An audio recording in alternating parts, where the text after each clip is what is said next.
देख रहे हैं हरियाणा की गूंज और मैं मुकेश बंसल अग्रोहा के अंदर अगर वित्तीय शक्ति पीठ में मैं खड़ा हूं अभी। और यहां पर 24, 25, 26 दिसंबर को एक अगर महाकुंभ यज्ञ हो रहा है और पूरी जानकारी, इतना बड़ा महाकुंभ या महायज्ञ यहां पर हो रहा है, इसकी पूरी जानकारी हमारे बीच में राष्ट्रीय अध्यक्ष गोपाल शरण गर्ग जी हैं, प्रदेश प्रवक्ता हैं विपिन गोयल जी हैं, फतेहाबाद के अध्यक्ष हैं राजेश गर्ग जी हैं, शंकर बंसल जी हैं शहरी अध्यक्ष हैं फतेहाबाद के, और बाकी गणमान्य लोग भी यहाँ पर उनसे बातचीत करेंगे और पूछेंगे कि इतना बड़ा यज्ञ जो हो रहा है उसकी क्या विशेषताएं हैं और अगर विभूति शक्ति पीठ पर ही क्यों हो रहा है। तो बात करते हैं हम बाबूजी से। नमस्कार बाबूजी। नमस्कार। 24, 25, 26 को एक महायज्ञ होने जा रहा है, पूरी जानकारी इसके बारे में बता दें। कलयुग में लक्ष्मी जी का अवतार अगर कहीं हुआ तो उस जगह का नाम है अग्रोहा जी। ये जो अग्रोहा शक्तिपीठ बन रहा है ये इसीलिए बना कि भारतीय संस्कृति का जो केंद्र है, सनातन धर्म की जो नींव रखी गई थी वो अग्रोहा में रखी गई थी।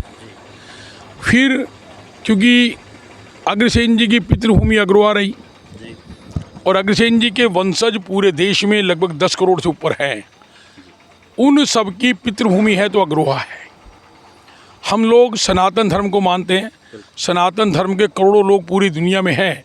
सनातन धर्म की नींव कलयुग में रखी गई तो अग्रोहा में रखी गई। और दिवाली पे जिस लक्ष्मी जी का हम पूजन करते हैं, हर आदमी कहता है दिवाली क्यों मनाते हैं, तो इतिहास में जवाब मिलता है कि भगवान राम लंका जीत कर आए थे, अयोध्या में दीपक जले थे, इसलिए दिवाली मनाते हैं। तो अगला प्रश्न आता है कि दिवाली पे लक्ष्मी की पूजा कब से शुरू हुई। तो अग्र भागवत पुराण ने प्रमाणित किया कि महाभारत का युद्ध जीतने के बाद भगवान कृष्ण का आशीर्वाद लेकर कि जाओ कलयुग में धर्म की स्थापना करो, अग्रसेन भगवान ने गर्ग ऋषि के आदेश पर इस अग्रोहा की पावन भूमि पर 1100 दिन तक एक पांव पे खड़े होकर आद्य महालक्ष्मी कुल देवी की पूजा की थी। और कार्तिक की अमावस्या को पहली बार साक्षात माँ ने प्रकट होकर इस अग्रोहा की भूमि पर उनको दर्शन दिए और पूरे मानव मात्र के कल्याण का उनको आशीर्वाद दिया।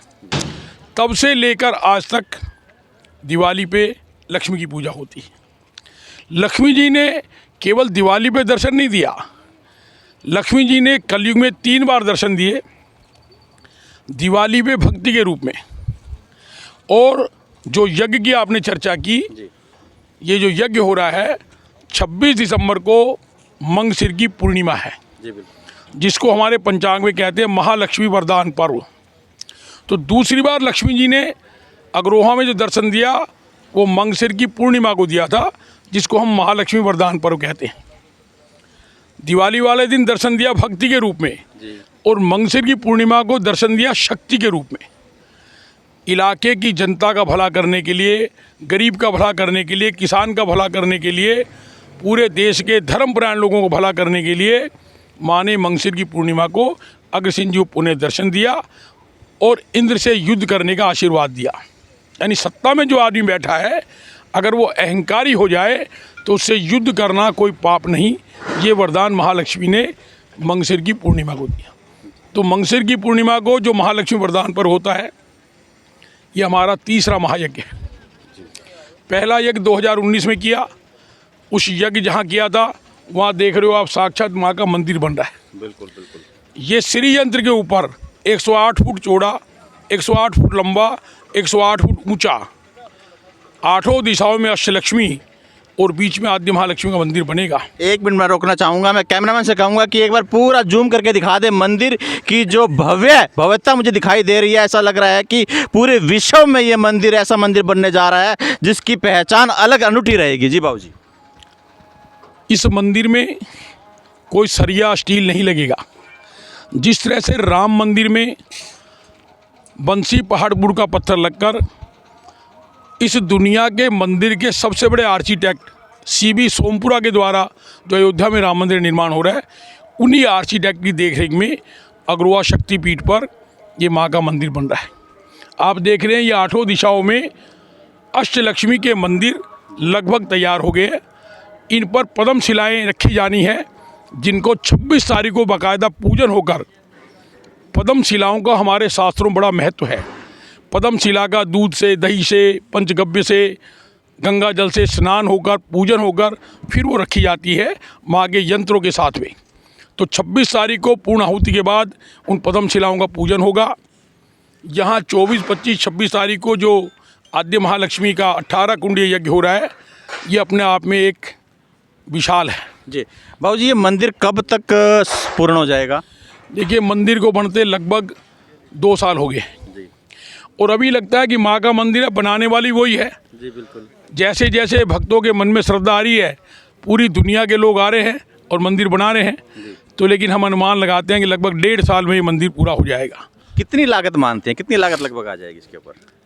माँ के मंदिर की लागत कोई अनुमान नहीं लगा सकता, लेकिन आर्किटेक्ट के मुताबिक लगभग 500 करोड़ रुपए पहले चरण में लगेंगे जी।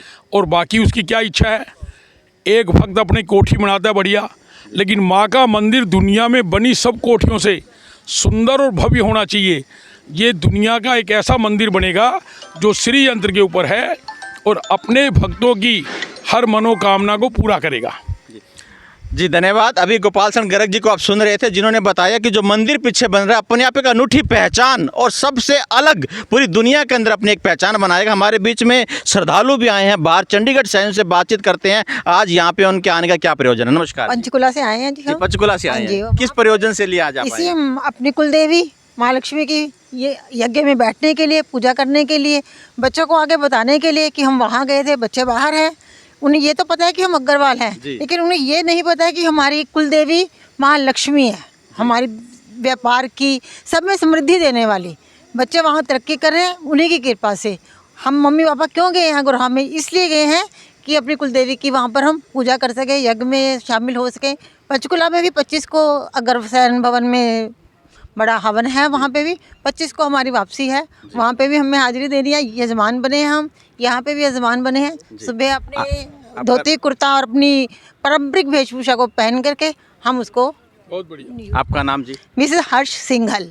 मिर्सिज हर सिंगल पंचकुला से स्पेशल यहाँ पर यजमान बनने के लिए आए हैं 18 कुंडिया महायज्ञ। उसके बारे में हमारे बीच में कार्यक्रम संयोजक है जो पर अपने उनसे बातचीत करेंगे कि क्या कार्यक्रम की रूपरेखा रहेगी और साथ में मैं मंदिर जो यज्ञ स्थल है उसकी पूरी परिक्रमा पूरा आपको दिखाऊंगा। अभी कितना बड़ा प्राचीन ग्रंथों के हिसाब से, प्राचीन तत्वों के हिसाब से पूरा उसका काम किया गया है। एक बार पॉज कर दो इसको आप।